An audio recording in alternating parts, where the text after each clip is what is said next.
Bienvenue sur Bulle de Bonheur, le podcast pour prendre le temps d'être heureux. Je suis Raphaël de Foucault, chercheuse inconditionnelle de Bulle de Bonheur. Ce podcast est propulsé par 2 minutes de bonheur et publié tous les jeudis. Dans cet épisode de 162, nous allons nous demander si l'autonomie affective, est-ce vraiment ce que nous croyons ? Est-ce une armure ? Est-ce de rien demander à personne ? Ou c'est une nouvelle façon de s'aimer, de se réguler, de se relier ? Allez hop, on y va. J'avais envie de vous partager ce qui m'est arrivé l'autre jour. J'accompagne un couple et ils ont tiré une carte du jeu 2 minutes de bonheur et qui dit « Qu'est-ce qui t'apaise quand tu te sens dépassé ?» Et là, chacun a répondu et elle a dit « Moi, c'est m'asseoir seule sur le canapé avec un plaid et un bon café chaud. » Et lui a répondu « Moi, c'est écouter de la musique dans la voiture, fenêtre ouverte. » Et là, il s'est passé quelque chose d'incroyable. Ils ont chacun découvert que leurs besoins pour se ressourcer étaient différents et qu'ils pouvaient l'accepter sans se sentir rejeté. Alors maintenant, à vous de jouer et découvrez notre jeu 2 minutes de bonheur en couple sur 2minutesdebonheur.com. Oh là là, mais qu'est-ce que ça me chicote! Je rêve d'être autonome affectivement.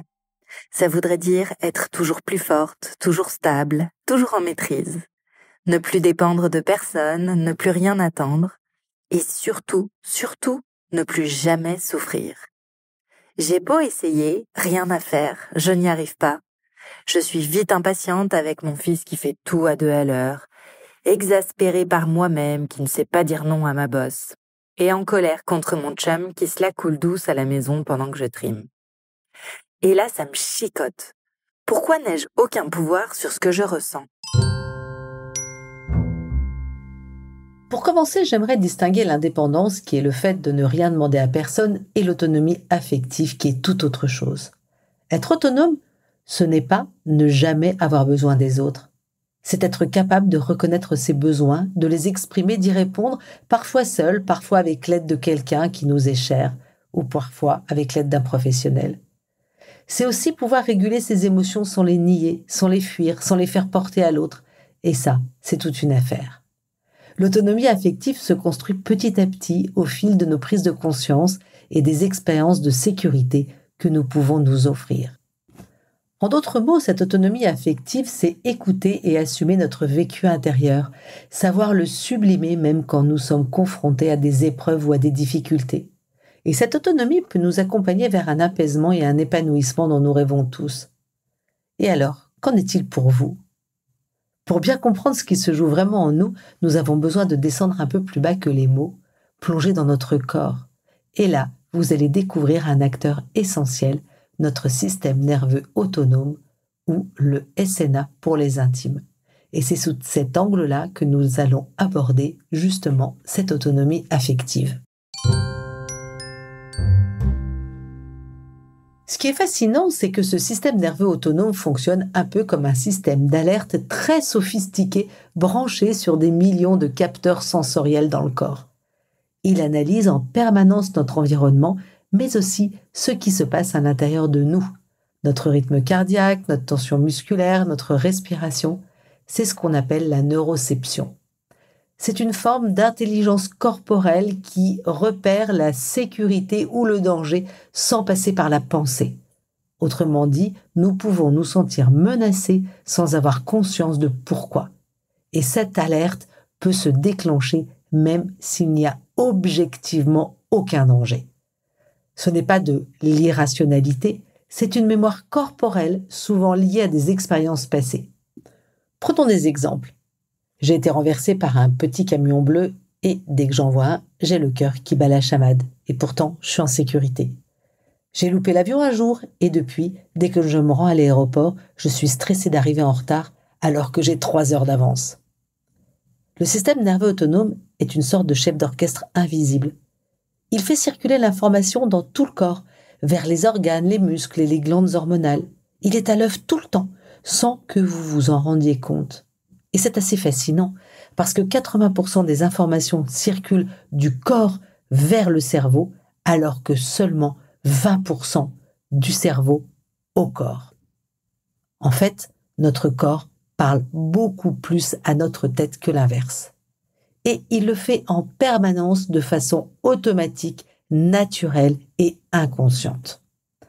Alors bien sûr, tout ça c'est parfait, Sauf que parfois, sans que vous compreniez pourquoi, ça disjoncte. Vous vous disputez avec votre chéri et vous vous sentez complètement figé, plus capable de parler, les mains froides, le cœur un peu ralenti. Ce n'est pas de la faiblesse, c'est votre système nerveux autonome qui vient de tirer le frein d'urgence. Il a détecté un danger, une impossibilité d'agir, et il vous met en veille pour vous protéger. C'est ce que je pourrais appeler une réponse de figement. Même chose, vous êtes dans votre lit le matin et tout vous semble trop. Répondre à des messages, sortir du lit, même vous faire un café. C'est pas forcément de la paresse, c'est une forme de repli du corps, un mode de survie silencieux. À ces moments-là, vous vous retrouvez coupé du monde, comme dans une bulle, avec des pensées qui tournent en boucle, avec une incapacité à agir et à réagir. Vous êtes comme figé, sidéré, comme s'il n'y avait plus d'issue. Alors rassurez-vous, vous n'exagérez pas ou vous ne dramatisez pas. C'est que, quelque part, en vous, votre système nerveux autonome a perçu ou revécu un danger vital. Et dans ce cas-là, il enclenche un mode de survie très ancien, l'immobilisation. C'est ce que la neuroscience appelle la réponse parasympathique dorsale. Le corps se fige, comme s'il disait « pour survivre, il vaut mieux ne plus bouger ». Que se passe-t-il quand la branche sympathique s'active? À d'autres moments, c'est l'inverse. Vous êtes en retard et vous courez partout. Votre cœur bat vite, vous avez l'impression que vous allez exploser. Vous ouvrez vos mails dans tous les sens, vous oubliez des trucs, vous vous sentez comme envahi. Ou alors, vous recevez une remarque blessante et vous réagissez au quart de tour. Vous vous justifiez, vous contre-attaquez, vous montez dans les tours, vous envoyez une pique bien sentie. Alors, ce n'est pas que vous êtes trop émotif, c'est que votre corps croit qu'il doit absolument se défendre. Dans ce cas, c'est votre système nerveux autonome qui agite la voie sympathique. Il est passé en mode alerte et il vous dit « agis tout de suite ». Il pense qu'il faut fuir ou attaquer. Alors, vous débordez d'énergie et vous êtes agité, euphorique ou au contraire en colère, effrayé sur le point de fuir ou d'attaquer. Votre corps a détecté un danger réel ou symbolique et il met tout en œuvre pour vous aider à réagir. Se défendre, fuir, détourner l'attention, bref. Il met tout en place pour retrouver un sentiment de sécurité. C'est ce qu'on appelle la réponse fight ou flight. Et puis, il y a des moments plus rares, plus précieux peut-être aussi. Ces instants où vous vous sentez en paix, présent, connecté à vous-même et aux autres. Capable d'écouter, de prendre soin, de faire confiance. Vous êtes par exemple dans la nature, vous marchez sans but, vous respirez. Vous êtes en train de cuisiner en chantant, en remuant votre corps en rythme et en chantant faux. Ou encore, vous êtes avec quelqu'un que vous aimez, vous parlez doucement, les yeux dans les yeux. Et là, tout s'apaise. Vous êtes là, vraiment présent, curieux, ouvert. C'est ce que j'appelle la régulation. Votre système nerveux autonome n'a détecté aucun danger. Il vous permet d'être en lien, de ressentir de la confiance, de la tendresse. Dans ce cas-là, c'est le système parasympathique ventral qui prend les commandes. Il signale au corps qu'il n'y a pas de danger, que vous pouvez vous engager dans une relation, vous ouvrir, vous pouvez aimer. En fait, votre système nerveux est comme un thermostat émotionnel. Il s'ajuste en fonction de ce qu'il perçoit comme menaçant ou sécurisant. Dites-vous que vous naviguez constamment d'un état à l'autre sans même vous en rendre compte. Et c'est normal. Surtout pas de culpabilité quand vous vous sentez agité ou figé. Aucun de ces états n'est mauvais en soi. Ce sont des réponses intelligentes adaptées à un moment donné.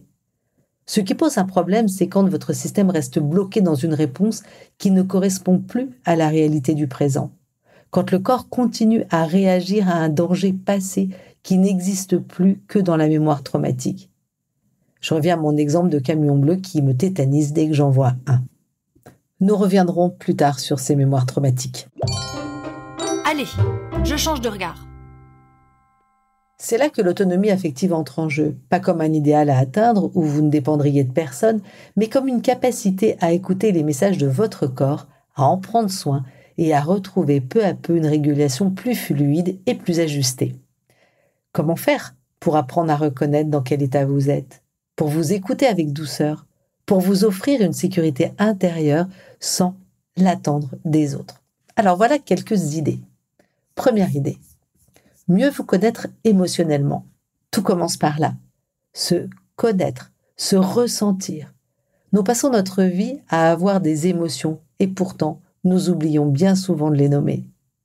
Alors la prochaine fois que quelque chose vous agite, vous envahit ou vous donne envie de vous replier, demandez-vous simplement « Qu'est-ce que je ressens là, maintenant, dans mon corps ?» Pas ce que vous pensez, mais ce que vous ressentez dans votre corps au niveau du tronc. C'est chaud, c'est froid, ça s'agite, c'est lourd, acide. Vous pouvez même le noter dans un petit carnet, en faire votre propre dictionnaire du cœur, parce que mieux vous connaître, c'est déjà vous apprivoiser. Deuxième idée, observez vos réactions automatiques. Vous savez, ces moments où vous dites quelque chose et puis juste après, vous réfléchissez et vous dites « mais pourquoi j'ai réagi comme ça ?» Ou encore ce réflexe de fuir, de vous taire, même si vous n'êtes pas d'accord, vous agitez sans raison, tout ça sans vraiment comprendre pourquoi. En fait, c'est votre corps qui parle. Votre système nerveux a cru bon de déclencher l'alerte. Alors, plutôt que de vous juger, en disant « Ah, une fois de plus, je suis vraiment minable, je m'en sortirai jamais », vous pouvez vous dire « Tiens, je suis en train de réagir. Est-ce que je suis figée, en surchauffe, présente ?» Observez, vous observez, ce n'est plus subir, c'est arrêter de subir. Et vous allez voir, c'est le début de la liberté intérieure. Troisième idée, et si vous appreniez à réguler votre système nerveux? Ah, quand tout déborde, revenez au plus simple, respirez lentement, expirez plus longtemps que vous n'inspirez. Touchez quelque chose de doux, fermez les yeux et bougez très lentement. Votre corps est comme une maison. Il a besoin d'être habité, apaisé. Réguler, ce n'est pas se calmer, c'est rétablir un équilibre pour pouvoir aimer à nouveau. Alors, respirez, marchez, étirez-vous, chantez faux. C'est déjà un soin. Quatrième idée, distinguer besoin et dépendance. Avoir besoin de l'autre, c'est humain. Cependant, attendre que l'autre vienne réparer vos blessures, ça, c'est juste épuisant. Pour lui, comme pour vous. L'autonomie affective, c'est pouvoir dire « j'ai besoin de tendresse et je suis capable de m'en donner si tu n'es pas là ». C'est reconnaître vos besoins sans les nier, sans les imposer non plus. Ce n'est pas tout faire seul, c'est savoir quand demander. Cinquième piste, créer des liens sécures, y compris avec vous-même. Vous avez cherché la sécurité chez l'autre et vous ne l'avez pas trouvée? C'est normal. Alors, créez-la avec vous-même. Ça commence par des petites choses. Parlez-vous avec douceur. Entourez-vous de gens qui savent écouter sans juger. Dites-vous quand vous vous sentez agité, « T'inquiète pas, je suis là, je te laisse pas ». C'est ça, le début d'un lien sécure avec soi-même. Ensuite, sixième piste, intégrez votre histoire, plutôt que de la revivre. Vous croyez parfois que votre passé est derrière vous, cependant il parle encore à travers vos peurs, vos attentes et vos blessures. L'autonomie affective, c'est aussi ça. C'est reconnaître que certaines réactions d'aujourd'hui appartiennent à un hier pas vraiment digéré. Évitez de vous acharner à tout comprendre et ouvrez un espace que j'appelle un espace de clarté. Est-ce que cette émotion appartient au présent ou est-ce qu'elle réveille un morceau de mon histoire? Ainsi, vous posez une lumière douce sur ce qui a été pour arrêter de le rejouer en boucle et pouvoir enfin créer du neuf. Si ça ne passe pas, prenez rendez-vous avec un psychotraumatologue. Je le pratique dans mes consultations et j'avoue que les résultats sont juste incroyables. Enfin, je terminerai avec un petit exercice tout bête que je fais d'ailleurs moi-même quand je me sens au milieu d'une tumulte. Je l'appelle mon scan nerveux express. Alors je m'arrête, je ferme les yeux ou je baisse juste un peu le regard et je me pose 3 questions. Est-ce que je me sens figée comme dans un état de brouillard, d'impuissance ou de repli? Est-ce que je suis en mode surchauffe, agitée, survoltée, prête à bondir ou à exploser? Ou est-ce que je me sens en lien, présente, tranquille, capable d'écouter ou de sourire? Et rien que de me poser ces 3 questions, souvent, mon petit système nerveux autonome commence à changer de mode. Pas parce que je le force, mais tout simplement parce que je l'écoute et je m'écoute, parce que je reconnais ce qui est là, sans me juger. En réalité, la vraie clé pour l'autonomie affective est de s'aimer, et de s'aimer Ce n'est pas se contrôler, c'est se comprendre. Et hop, je me lance. En bref, si je résume, l'autonomie affective, c'est 1. Prendre du temps pour soi. 2. Écouter son corps qui parle avant sa tête. Et 3. S'aimer sans s'oublier ni se perdre dans l'autre. À vous de jouer, chers auditeurs. La carte de 2 minutes de bonheur vous propose là, maintenant, de faire un petit scan de votre corps. Vous vous sentiez figé, en tension ou en lien? Une fois le scan fait, dites-vous « et c'est ok d'être comme ça ». La petite mousse est un joli défi cette semaine. Elle nous vient de Thich Nhat Hanh, qui nous dit « S'aimer soi-même, c'est s'accueillir comme on accueille un enfant effrayé, avec patience, avec douceur. » Avec Bulle de Bonheur, prenez le temps d'être heureux.